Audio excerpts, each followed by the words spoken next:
Waalaikumsalam warahmatullahi wabarakatuh.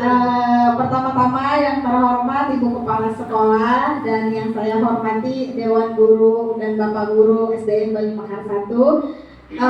Sebelumnya terima kasih sudah menyempatkan waktunya untuk acara diseminasi budaya positif oleh calon guru penggerak ya. Untuk mempersingkat waktu, marilah kita buka acara ini dengan membacakan basmalah. Bismillahirrahmanirrahim. Baik, yang kedua sambutan dari Ibu Kepala dipersilakan. Bismillahirrahmanirrahim. Assalamualaikum warahmatullahi wabarakatuh. Waalaikumsalam warahmatullahi wabarakatuh. Bapak Ibu Dewan Guru yang saya hormati, pertama-tama mari kita panjatkan puji syukur kepada Allah Subhanahu wa taala yang telah memberikan kita sehat. Sehingga pada siang hari ini kita bisa melaksanakan acara diseminasi budaya positif yang akan dibawakan oleh calon guru penggerak. Amin. Saya selaku kepala sekolah sangat memotivasi sekali dan sangat berbangga sekali bahwa kegiatan ini bisa kita laksanakan dan mudah-mudahan acara ini bisa memotivasi dan bisa menginspirasi kita semua guru-guru yang lainnya untuk ikut serta masuk menjadi guru penggerak. Mudah-mudahan itu semuanya bisa terkabul. Amin. Jadi saya sampaikan sekali lagi, mari kita simak bersama apa saja yang akan disampaikan oleh calon guru penggerak kita. Sekali lagi terima kasih. Ucapkan wassalamualaikum warahmatullahi wabarakatuh. Waalaikumsalam warahmatullahi wabarakatuh. Baik, terima kasih kepada Ibu Kepala Sekolah yang sudah memberikan sambutannya. Untuk mempersingkat waktu kita mulai saja ya. Pak Ian boleh di next. Nah, kalau ini adalah fasilitator dan pengajar praktik calon guru penggerak. Next aja Pak Ian. Sebelumnya kita ice breaking dulu Pak Ian. Boleh? Semuanya boleh berdiri, Ibu Bapak. Kita ice breaking dulu untuk semangat ya, biar nggak ngantuk.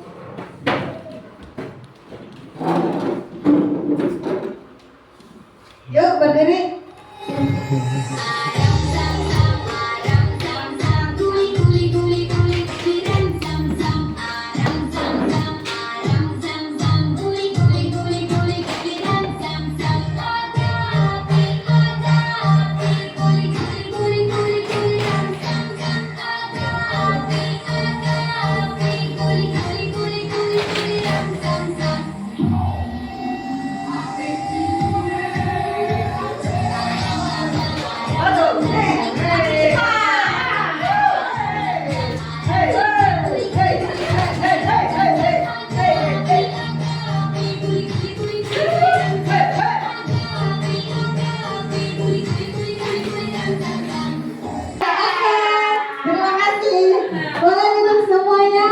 Sudah lumayan ya berkeringat.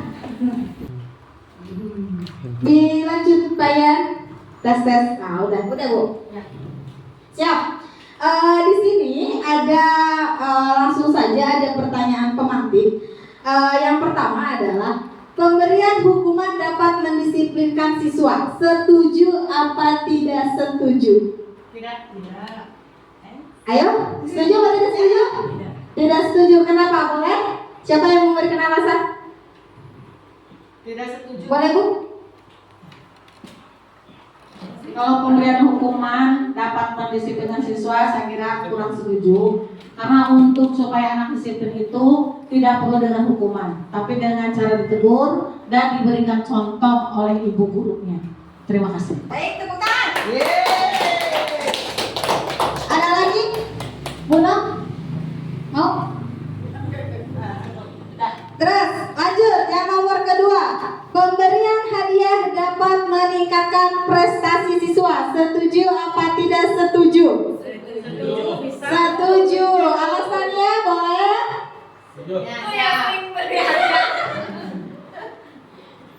Pemberian hadiah dapat meningkatkan prestasi siswa.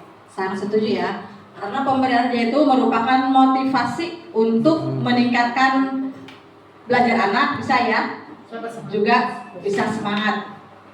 Makasih. Terima kasih. Boleh, yang nomor 3. Guru harus bisa membantu memberikan solusi terhadap siswa yang bermasalah. Setuju apa tidak setuju? Setuju. Nah, kalau ini semuanya setuju.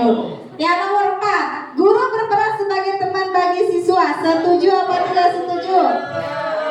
Boleh? Siapa yang mau berikan alasan? Oke, boleh kalian. Siap. Berapa ya? 4.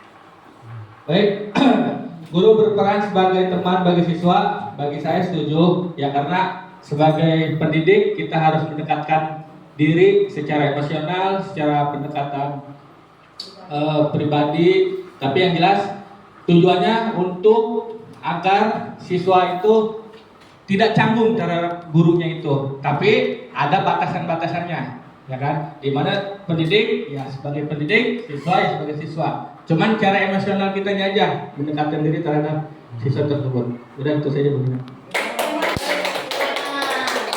Baik, terima kasih Ibu Bapak yang sudah memberikan tanggapannya. Yang nomor 1, pemberian hukuman dapat mendisiplinkan anak. Jawabannya kalau menurut saya tidak setuju. Karena apa?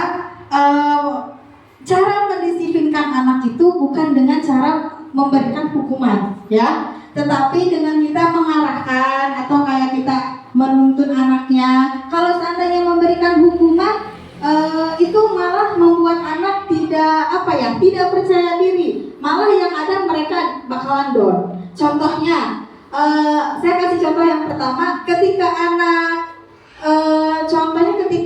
terlambat sekolah, terus kita memberikan, ya udah kamu membersihkan toilet. Nah, itu adalah contoh yang walaupun mereka disiplin, tapi itu tidak baik buat siswa, ya. Seperti itu. Terus yang kedua, pemberian hadiah dapat meningkatkan prestasi siswa. Itu jawabannya juga tidak setuju. Karena apa? Siswa akan termotivasi untuk melakukan sesuatu karena akan dikasih hadiah. Jadi bukan dari dirinya sendiri. Nah, karena ada iming-imingan, ya. Jadi Itu kan hadiah merupakan motivasi guru kan kepada siswa. Tapi bisa juga dia akan nanti bodoh ya melihat kakaknya Jadi mungkin kalau prestasi dia Termotivasi. bersemangat gitu ya. Jadi poin untuk poin 2 mungkin ada plus ada minusnya. Nah, jadi poin 2 itu ada plus minusnya. Mungkin kita sebagai itu, kita mah niatnya baik ya, buat supaya anak siswa itu supaya motivasi, biar berani. Tapi ternyata dengan memberikan penghargaan yang berlebihan, itu akan membuat motivasi anak buat maju, buat bisanya itu karena iming-iming akan dikasih hadiah. Kalau seandainya anak tidak dikasih hadiah, mungkin dia tidak akan maju. Nah, seperti itu, ya. Kemudian yang nomor 3, guru harus bisa atau mampu memberikan solusi terhadap siswa yang bermasalah. Setuju apa tidak setuju? Setuju ya, tadi jawabannya semua ya. Karena emang harus guru itu bisa mampu memberikan solusinya. Terus yang nomor 4, guru berperan sebagai teman bagi siswa. Nah, ini juga ada minus plusnya ya. Maksudnya kayak kita boleh memberikan sebagai teman, berperan sebagai teman itu boleh. Tetapi benar kata yang tadi Pak Ian jawab, kalau seandainya itu berlebihan malah tidak baik. Jadi tidak ada sekat antara guru dengan siswa. Bisa aja karena terlalu dekat, tiba-tiba siswa ngomong kayak gini ke guru, halo bro. Nah, itu karena dia merasa sudah dekat, jadi ke guru itu tidak ada sekatnya gitu ya. Itu juga mungkin bisa agak kurang mendisiplinkan siswa kalau di sekolah. Tapi kalau siswanya tingkatan anak SMA mah jangan terlalu dekat. Ya. Begitu. Ada negatifnya. Soalnya pengalaman. Ada pengalaman dulu. Bisa terjadi sesuatu. Ya, kalau anak SMA kalau sudah ya. Siap, baik. Oke, next, Wayan. Nah, Set. positif adalah, apa itu budaya positif? Budaya positif adalah perwujudan dari nilai-nilai atau keyakinan universal yang diterapkan di sekolah. Apa saja sih penilaian universal itu? Penilaian universal itu seperti dengan profil pelajar Pancasila. Ada yang beriman dan bertakwa kepada Allah, terus yang kedua bergotong royong, bernalar kritis, kreatif, dan satu lagi berkebinaran global udah ya? Bernalar kritis, Mandiri ya. Nah, itu adalah perwujudan keyakinan kelas yang kita harapkan yang ada di sekolah, khususnya SDN Bayu Mekar 1 ya. Nah, di sini ada konsep inti untuk menciptakan budaya positif. Yang pertama itu adalah disiplin positif. Yang kedua adalah motivasi perilaku manusia. Yang ketiga adalah keyakinan kelas. Yang keempat ada kebutuhan dasar manusia. Yang kelima adalah 5 posisi kontrol, dan yang keenam adalah segitiga restitusi. Ini yang akan kita bahas hari ini. Ke-6 ini. Lanjut Pak Yan. Nah, di sini sudah ada salah satu contoh. Anda dan teman Anda akan melakukan sebuah kegiatan. Cobalah buka ya. Anda adalah A. Tugas Anda adalah mengepalkan salah satu tangan Anda. Coba Anda bayangkan bahwa Anda menyimpan sesuatu yang sangat berharga di dalam kepalan tangan Anda. Apa perlu menjadi benda tersebut sekuat tenaga dan karena begitu pentingnya untuk kehidupan Anda? Itu tugas yang A. Jadi tugas yang A itu mengepalkan tangan nih, menjaga si barang tersebut ya. Tugas si B adalah mencoba dengan segala cara untuk membuka kepala tangan si A itu. Kemudian pertanyaannya, apakah si A itu akan bersedia membuka tangan dan si B dapat membujuk si A untuk membuka tangan? Apa namanya, untuk si A sama itu ya, Mas Windan tidak akan membuka karena di dalam kamar ini ada barang yang berharga gitu. Menurut si Nah, A, saya tegang macam ke saya karena ini adalah barang berharga saya. kan aja upaya hukumannya. Iya gitu maksudnya. Tapi untuk si B kan tetap Jadi gimana cara yang yang satu mempertahankan karena ini barang berharga, yang satu lagi ingin Ingin membuka. menginginkan. Ya, contohnya seperti ini misal. Kita balik lagi ke siswa. Kita sudah mempunyai siswa, kita jaga, kita rawat. Kemudian ada orang yang ingin mengambil. Kita kan yang apa sih bakalan menjaga kan? Nah, kekeh ya, nggak mau. Nah, yang si B kan pengen membuka. Gimana kalau seandainya mereka berdua itu bekerja sama?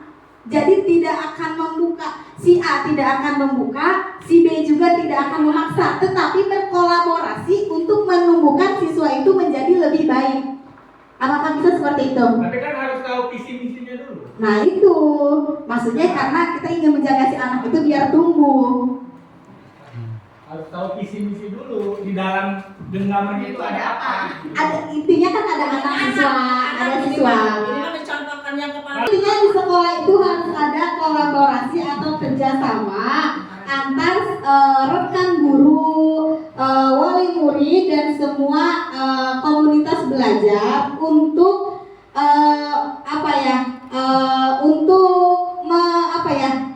melengkapi atau kebutuhan siswa gitu loh, maksudnya seperti itu.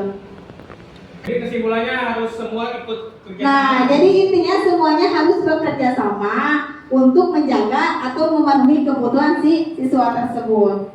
Terus di sini ada teori kontrol. Yang pertama, ilusi guru mengontrol siswa. Menurut William William ya. Nah, yang pertama ilusi guru mengontrol murid. Yang kedua, ilusi bahwa semua penguatan positif, efektif dan bermanfaat. Yang ketiga, ilusi bahwa kritik dan membuat orang merasa bersalah dapat menguatkan karakter. Terus yang keempat, ilusi bahwa orang dewasa memiliki hak yang untuk memaksa. Maksudnya adalah ilusi guru mengontrol siswa itu jadi guru itu mengontrol siswa ya. Contohnya nanti ada selanjutnya di slide selanjutnya.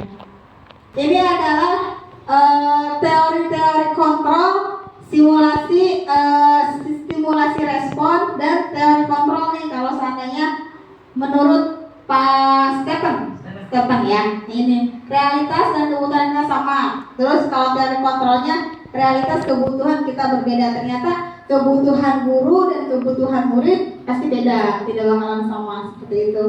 Terus kita mencoba mengubah orang agar berpandangan sama dengan kita. Kita berusaha memahami pandangan orang lain tentang dunia. Kita nyoba nih ke yang lain, kalau pandangan kita itu seperti ini, murid itu harus seperti ini. Ternyata kita selalu berusaha teori kontrolnya ya, buat meyakinkan pandangan kita itu harus sama tentang murid.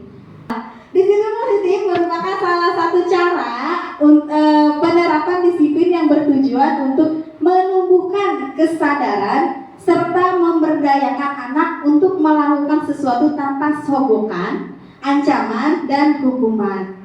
Jadi maksudnya kita mendisiplinkan anak tadi yang pemberian hadiah ya. Pemberian hadiah itu ada plus minusnya, yang berarti kalau seandainya kita terlalu sering memberikan hadiah kepada anak ya, jadi itu tidak baik juga. Iya, jadi anak mau maju ke depan akan dikasih hadiah gitu, seperti itu. Terus ada lagi satu lagi hukuman ketika anak terlambat, kemudian kita ya udah kamu baca buku untuk supaya itu hukuman buat kamu, itu maksudnya setuju apa tidak setuju? Setuju. Kalau baca buku setuju.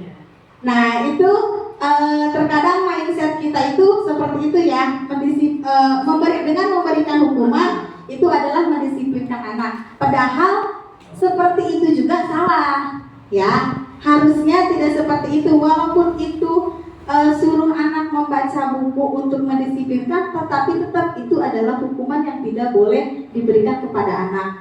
Jadi nanti anak itu bakalan down, tidak percaya diri juga, dan akan melakukan kesalahan-kesalahan yang terus gitu loh maksudnya. Pak Yan, lanjut. Kenapa tuh salah? Tidak boleh cuma membaca buku. Nah nanti ada itu di keyakinan kelas ya. Nah ini adalah nilai-nilai universal yang yang harus ada di sekolah tentang budaya positif. Ini 6 profil pelajar Pancasila. Ada beriman, mandiri, bernalar kritis, berkebinekaan global, gotong royong, dan kreatif ya. Lanjut Pak Yan. Nah, ini adalah motivasi perilaku manusia. Yang pertama, untuk menghindari ketidaknyamanan atau hukuman. Terkadang kan peserta didik itu ingin melakukan sesuatu itu karena dia tidak mau dihukum, ya. Karena dia tidak mau dihukum, kemudian dia terpaksa melakukan hal tersebut. Contohnya saja dengan piket. Padahal piket sudah ditentukan. Dia nggak mau piket, tapi dia melakukannya secara terpaksa karena dia tidak mau dihukum, seperti itu. Kemudian ada untuk mendapatkan imbalan atau penghargaan dari orang lain, yang tadi ya hayang kalem, jadi sosokan gitu ya. Terus ini memberikan imbalan juga kayak tadi, jadi di anak mau maju ke depan karena dia mengharapkan imbalan. Seperti itu ya. Ada yang seperti itu? Nah maksudnya saya juga masih termasuk seperti ini ya, karena kan kita nyoba anak buat berani itu gimana caranya gitu kan. jangan cuma permen doang, ya satu. Nggak boleh. Ya kan itu kan bagian dari stimulus. Nah. Rangsangan. Terus yang ketiga, untuk menjadi orang yang mereka inginkan dan menghargai diri sendiri dengan nilai-nilai yang mereka percaya. Lanjut Pak Yan. Nah, kemudian di sini ada hukuman, konsekuensi, dan restitusi. Bisa dilihat Ibu Bapak, kelihatan kan? Ini di sini ada hukuman, ada konsekuensi atau restitusi. Di situ juga ada hukuman, restitusi, dan konsekuensi di sini. Bisa di ini? Sesuatu yang menyakitkan harus terjadi itu hukumannya. Ya. korban mendapatkan keadilan, korban bisa diabaikan. Kalau konsekuensi, kalau restitusi, korban mendapatkan apa tuh, ganti.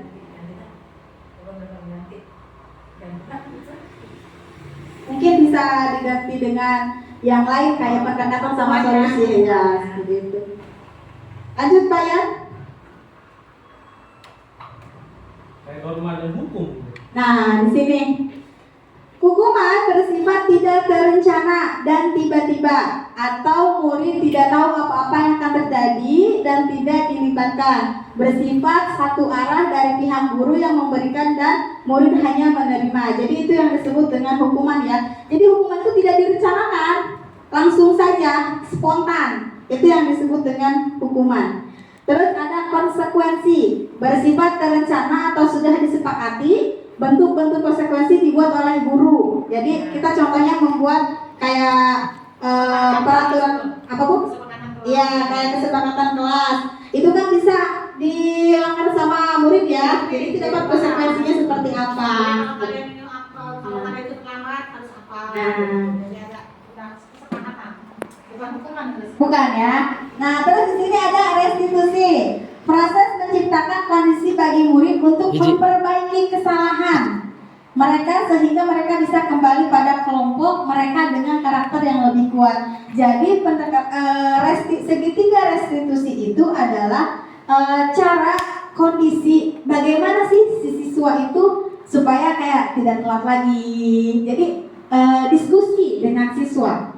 Jangan Molina, bentar. Ada bahasa sederhananya apa sih? Restitusi itu? Kayak seperti apa ya, memanggil siswa kita diskusi. Kayak diskusi. Jadi merubah sikap siswa tapi tidak dengan cara Menghukum. sadar sendiri gitu. Siswanya sadar sendiri bisa memperbaiki diri. Yang tadinya lama tentang sekolah aja jadi rajin apa gitu. Itu bisa dilakukan dengan cara restitusi. Sama pemanggilan dari guru. Ya, pendekatan lah. Setidaknya Kayak guru BK Oh iya. itu. Jadi dikasih arahan, Arahan. solusi. Jadi anak sadar sendiri. Oh, saya ini harus datang pagi. Oh, harus tidak pulang telat. Ya, betul Bu. Mencatat 100 kali di dalam buku kalimat saya tidak akan terlambat lagi karena terlambat ke sekolah. Itu maksudnya hukuman, konsekuensi atau restitusi? Hukuman. Ya, setuju hukuman? Setuju. Terus lari mengelilingi lapangan basket 2 kali karena terlambat hadir di sekolah. Hukuman. Hukuman. Murid diminta untuk push up. Karena tidak menggunakan masker ke sekolah. Hukuman. Hukuman. Mengganti kertas tugas teman yang telah dicoret-coret. Hukuman. Itu konsekuensi. Oh ya, konsekuensi. Ya. Mendekat lagi. Murid disuruh mengangkat kaki sebelah di depan kelas karena tidak boleh nempel. Hukuman. Nah, hukum oleh penghargaan, ya. Itu ada pengaruh jangka pendek dan ada jangka panjangnya. Terus ada penghargaan tidak efektif. Jadi, walaupun kita memberikan hukuman terus oleh penghargaan itu secara tidak langsung pengaruhnya tidak efektif juga. Terus ada pengaruh jangka pendek dan jangka panjangnya juga. Jadi anak kayak mau maju ke depan itu karena mengharapkan imbalan. Kalau seandainya tidak ada hadiah, mereka tidak akan mau seperti itu. Jadi takutnya dia ketergantungan. Terus Pak Yan. Nah, mengapa keyakinan kelas bukan peraturan kelas? Ada yang Kalau bisa? keyakinan kelas disepakati oleh semua guru dan murid. Kalau peraturan kelas berarti yang itu peraturan yang dibuat oleh guru. Nah, dan betul. sekolah tentunya. Tentunya Ya, sekolah, aturan sekolah. Kalau keyakinan kelas itu berdasarkan Kesepakatan guru dan siswa ya. Guru dan siswa. Nah, betul. Mengapa keyakinan kelas? Karena kalau keyakinan kelas itu betul kata Ibu, jadi sebuah kesepakatan bersama antara siswa dan guru. Ya, kalau seandainya peraturan kelas itu adalah peraturan atau yang dibuat sama guru sendiri gitu, tanpa melibatkan atau tanpa berdiskusi dengan siswa. Jadi peraturan sendiri. Itu perbedaannya ya. Lanjut Pak. Nah, contohnya seperti ini. Mengapa kita memiliki peraturan penggunaan helm pada saat mengendarai kendaraan roda 2. Itu disebutnya peraturan ya, karena peraturan sudah ditetapkan ya. Iya, dan kita kalau sedang melanggar pasti kena seperti itu. Kena sanksi. Mengapa kita memiliki peraturan tentang penggunaan masker dan mencuci tangan setiap saat? Itu juga masuknya ke peraturan karena sudah ditentukan ya. Lanjut bayar.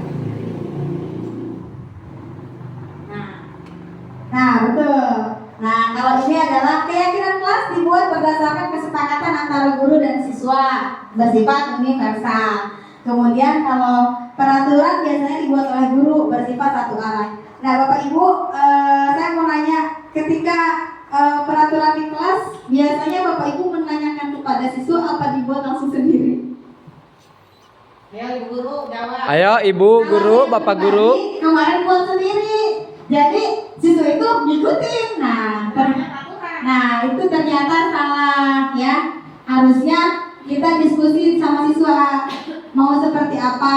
Terus apa nih kalau seandainya kita melanggar, konsekuensinya siswa akan gimana gitu. Kalau saya di itu Kalau di kelas, disepakati sama di kelasnya siswa. memang mantap.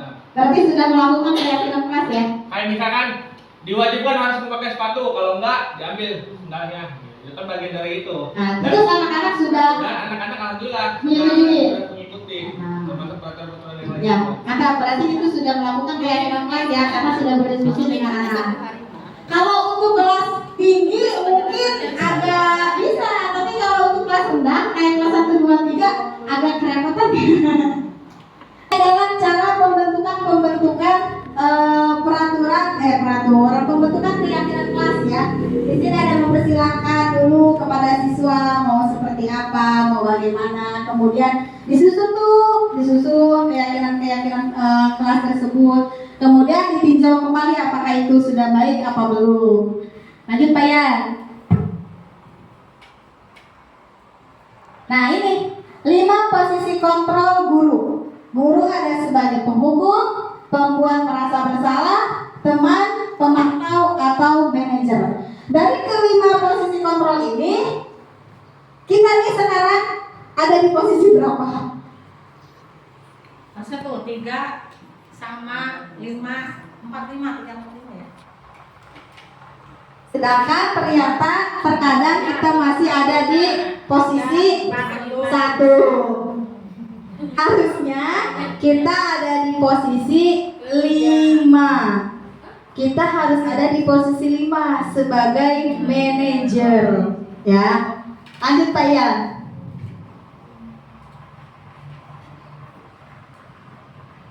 Nah, ini adalah sebuah video tentang penghukum, posisi penghukum.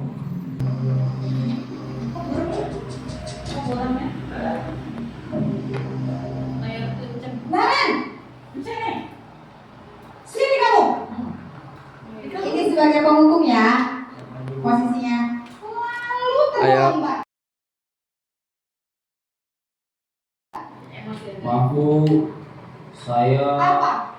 Apa coba?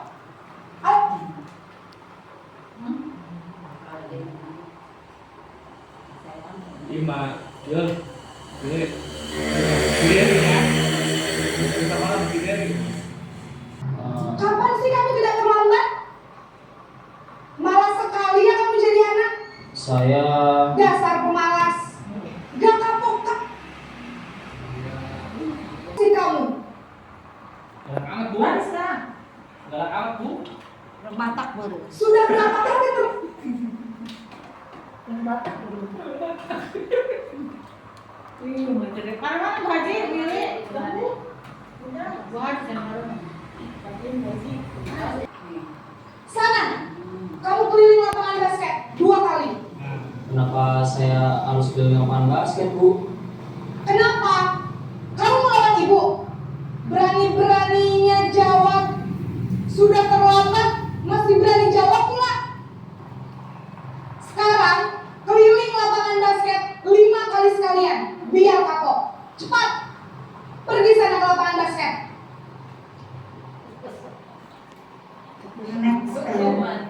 Seperti itu. Bu Lina, tapi kalau mau diterapkan di SD mah Bu ya, asana kumatinya. Iya. Iya, makanya. Iya. Jadi Tapi yang tidak bikin PR suruh keluar. Keluar dulu kamu sana 3 hari.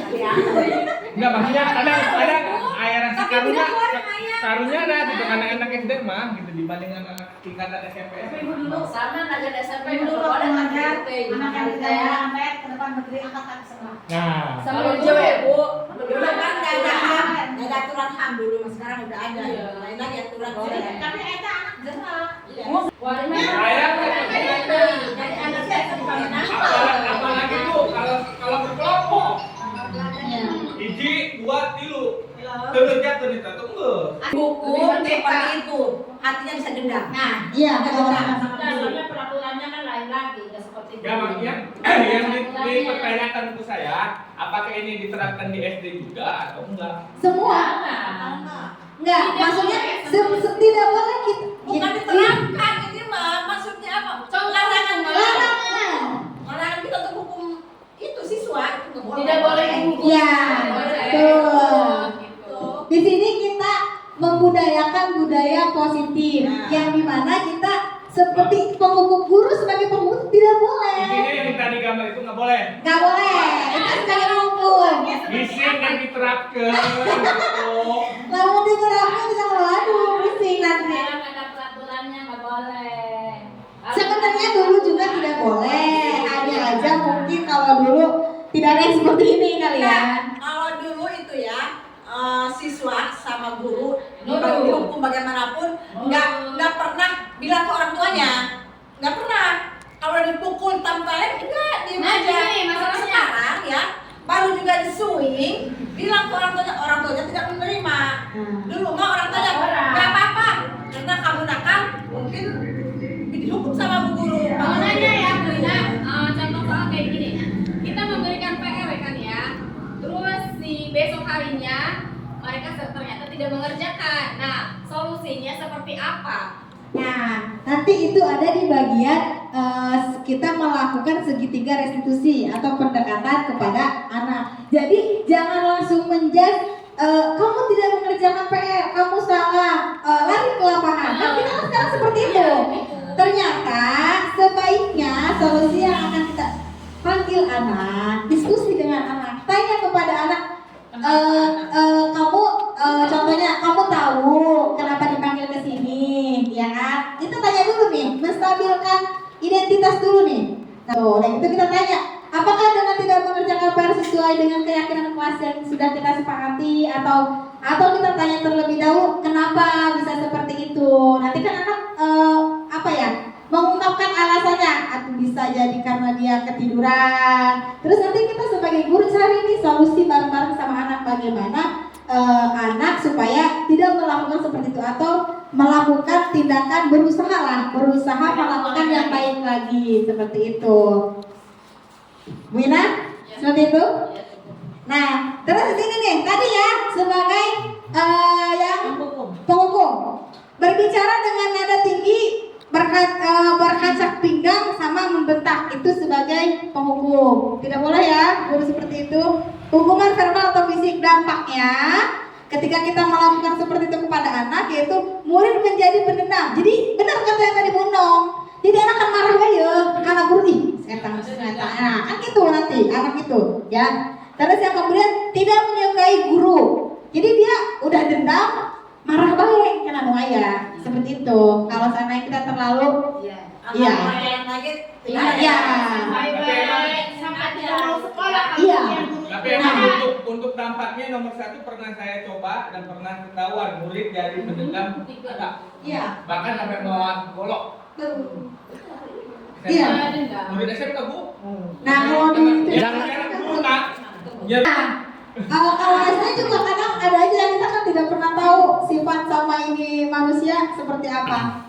Oke, setuju? Lanjut. Lanjut. Posisi sebagai merasa bersalah.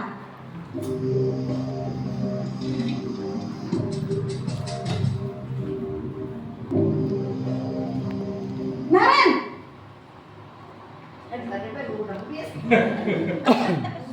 Selamat pagi Bu.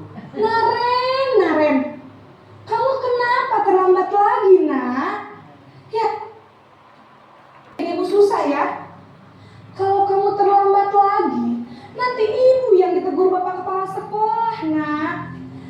maka ibu tidak bisa membina kamu.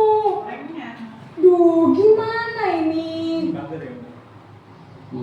Maaf Bu. Duh, Gusti Naren. Kamu suka ya kalau ibu ditegur bapak kepala sekolah? Terus, sekarang ibu harus tulis apa ini di buku absen? Ini kamu sudah sering terlambat loh. Ibu harus apa coba? Maaf Bu. Maaf sekali. Ya sudah, lain kali jangan bikin ibu susah lagi anak ya. Ibu tidak akan kuat lagi kalau kamu begini terus. Bisa jantungan kalau ibu ditegur bapak kepala sekolah. Sana cepat kelas. Maaf ya Bu. Maaf sekali. Kemayangan. Baik Bapak Ibu, ini adalah posisi guru membuat siswa jadi merasa bersalah karena dia terlambat, dan dampaknya suara cenderung melembut, tenang, namun kata-katanya menyalahkan murid. Jadi yang tadi ya, kamu ibu kan nanti dimarahin sama kepala sekolah, nah seperti itu udah membuat jadi anak kayak merasa ini. Kalau ibu kehel apa? Nah, guru akan menyatakan hal-hal yang merasa kesalahan pada anak. Ibu guru judas. Bosan guru nak kagak bosan.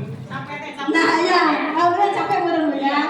Terus dampaknya murid merasa bersalah atau identitasnya gagal. Jadi si murid ngerasa bersalahnya gara-gara terlambat, jadi guru bicarakan gitu, dimarahin. Jadi seperti itu.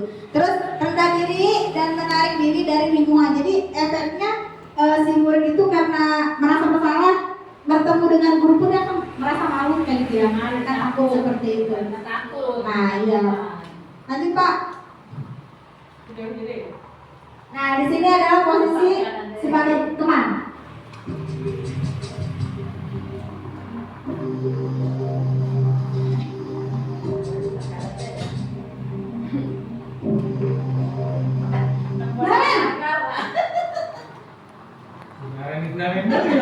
Selamat pagi Bu. Wah, sudah jam berapa ini nak? Terlambat lagi ya saya. Oh ini mah. Bu, habis dulu saya lupa membangunkan saya Bu. Kamu malah menyalahkan ibu kamu. Kamu bukan anak yang larinya paling kencang. Kok terlambat sih?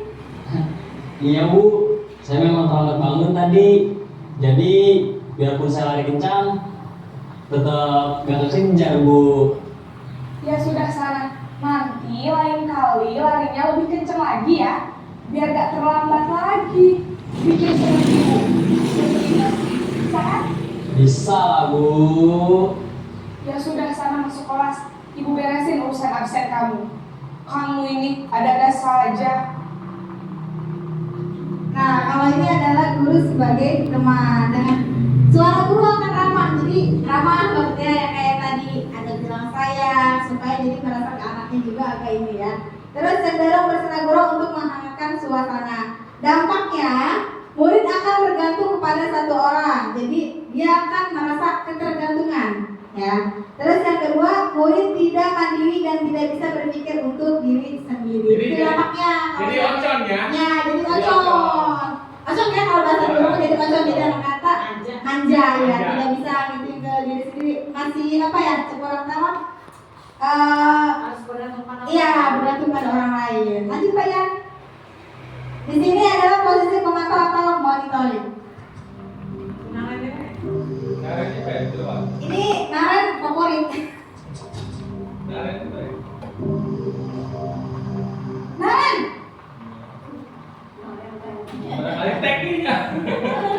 Kita harus di sekolah jam 7 Bu. Iya betul. Sekarang sudah jam 7.20. Kalian sudah tahu konsekuensinya jika terlambat hadir. Paham Bu. Saya harus tinggal kelas pas jam istirahat selama 20 menit. Iya benar, konsekuensinya demikian. Jadi nanti jam 9.30 pas istirahat, kamu harus tinggal di kelas, kerjakan tugas tambahan untuk ketertinggalan kamu, ya. Baik Bu.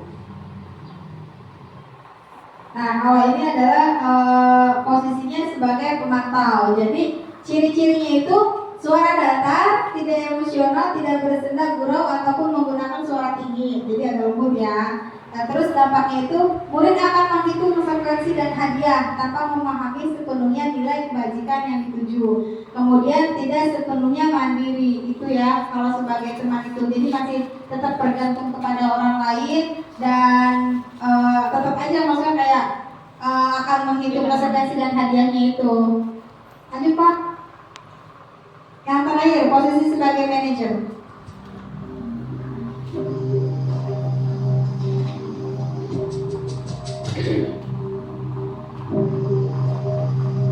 Naren.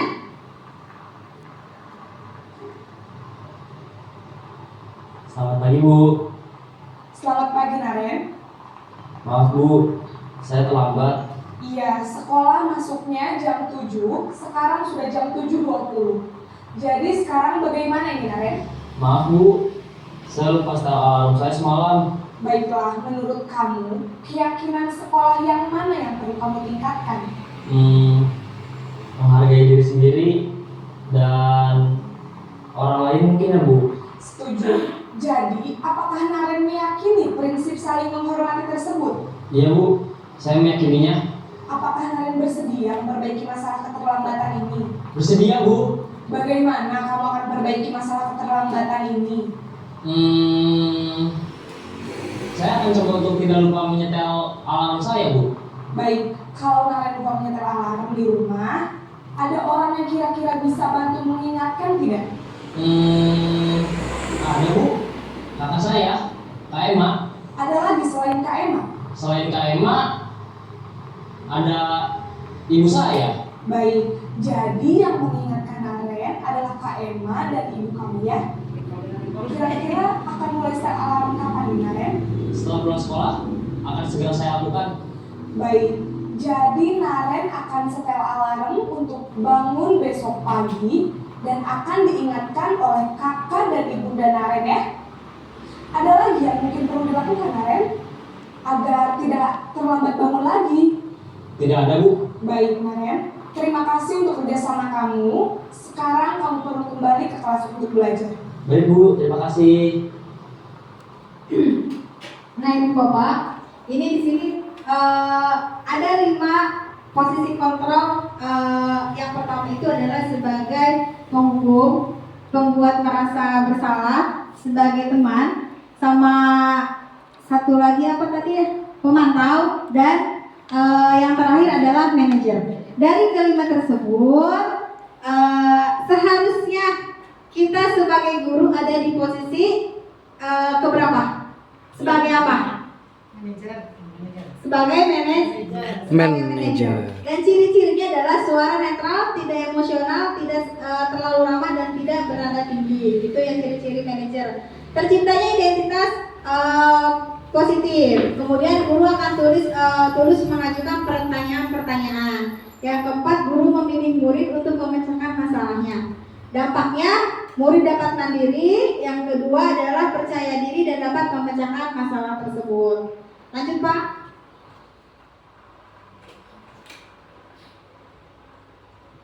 Nah, ini adalah kebutuhan dasar manusia.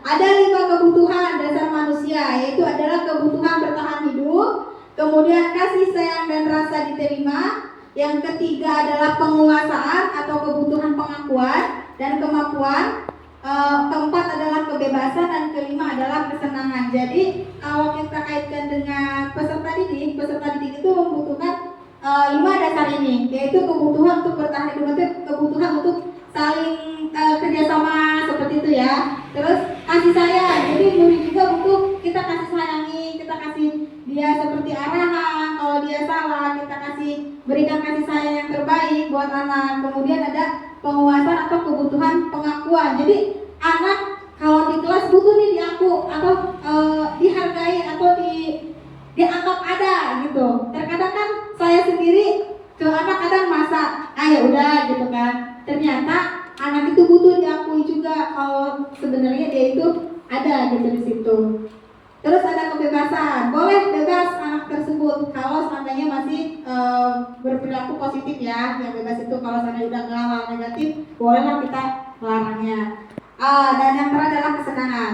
Ya pokoknya anak supaya senang, gimana caranya? Seperti itu. Lanjut Pak. Nah, ini segitiga restitusi.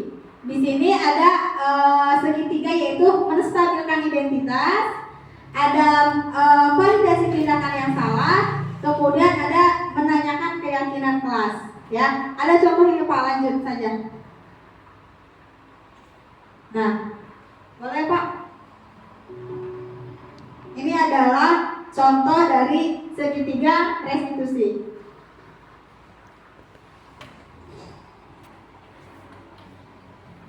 Siang Sarah. Siang Pak. Sudah lama nggak ketemu Sarah? Kenapa hari ini ada di sini? Kesel Pak, kesel banget. Masa aku dikatain tukang fitnah Pak? Ya aku marah lah. Aku balik katain Eka di depan kelas. Kesel banget.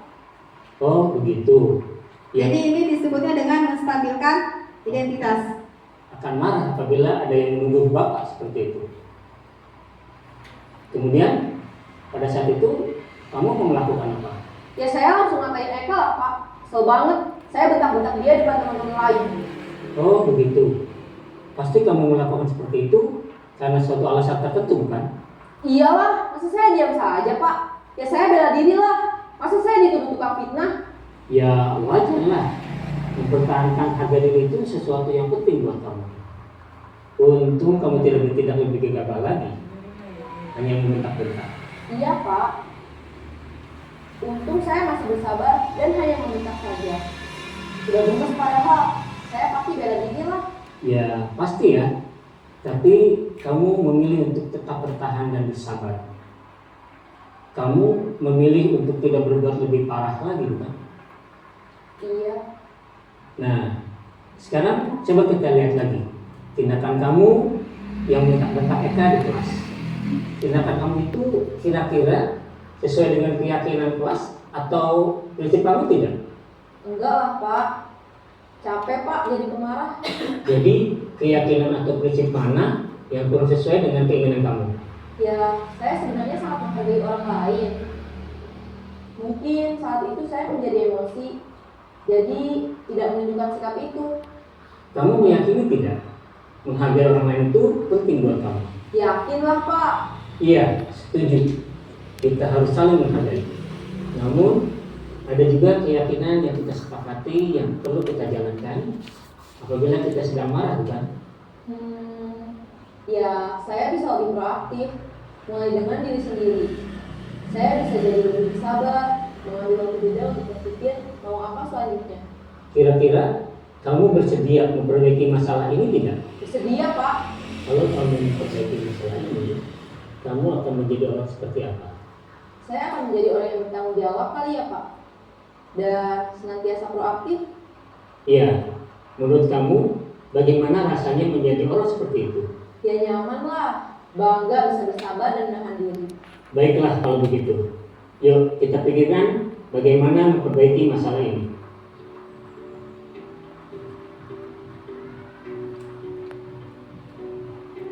Nah, itu adalah contoh di mana seorang guru menjadi manajer dengan melakukan segitiga restitusi kepada anak yang tadi kasusnya ngituin masalah di kelas ya. Jadi guru harus seperti itu, menstabilkan identitas, terus kayak memvalidasi tindakan yang sudah dilakukan dan melakukan menanyakan keyakinan kelas. Kemudian Pak ya lanjut. Nah, di sini saya sudah melakukan sebuah segitiga restitusi kepada anak di kelas 4. Mana ini nomor masuk siangan ya? Ayo dulu. Sama Mimin, tahu kenapa panggil sini sama ibu? Tahu. Kenapa? Kenapa masuk? Tidak apa ya? Karena sudah bisa. Nah, di sini ibu tidak akan bisa tahu kenapa. Tapi di sini kita akan bareng-bareng nih mencari solusi supaya kalian tidak terlambat lagi masuk kelas ya. Nah, ibu mau nanya alasan kalian terlambat masuk kelas kenapa? Main HP, terus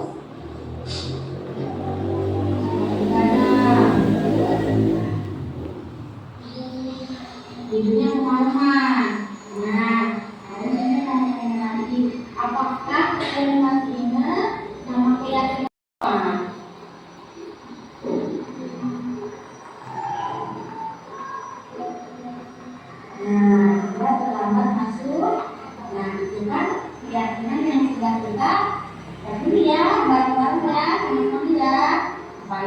pada datang berlomba ya. Ya, jadi mau nanya lagi nih, langkah-langkah apa aja yang akan kalian lakukan supaya kalian tidak berlomba lagi.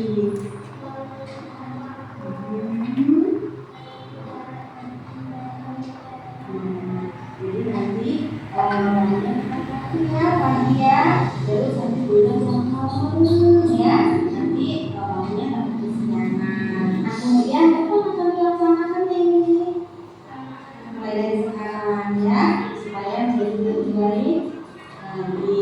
Nah pesan ibu berarti nanti kalian jangan sering berkadang ya, jangan main-main, jadi jangan bermain-main juga ya, biar nanti dari psikologinya masuk kelasnya juga tidak terlambat ya. Nah, baik, Wiwin dan Maria sudah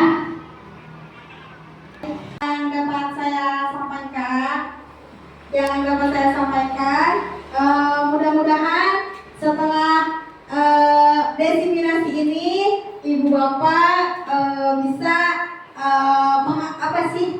melakukannya di kelas ya, bisa menerapkan di kelas. Jadi kita sebagai guru harus menjadi manajer yang bisa memberikan solusi kepada anak. Terus kita juga dengan bisa membuat keyakinan kelas yang dapat disepakati bersama siswa bersama-sama ya. Mudah-mudahan yang saya sampaikan dapat bermanfaat, dan mohon maaf jika masih ada kesalahan-kesalahan atau kekurangan-kekurangan. Terima kasih atas waktunya. Saya tutup dengan Assalamualaikum warahmatullahi wabarakatuh. Waalaikumsalam.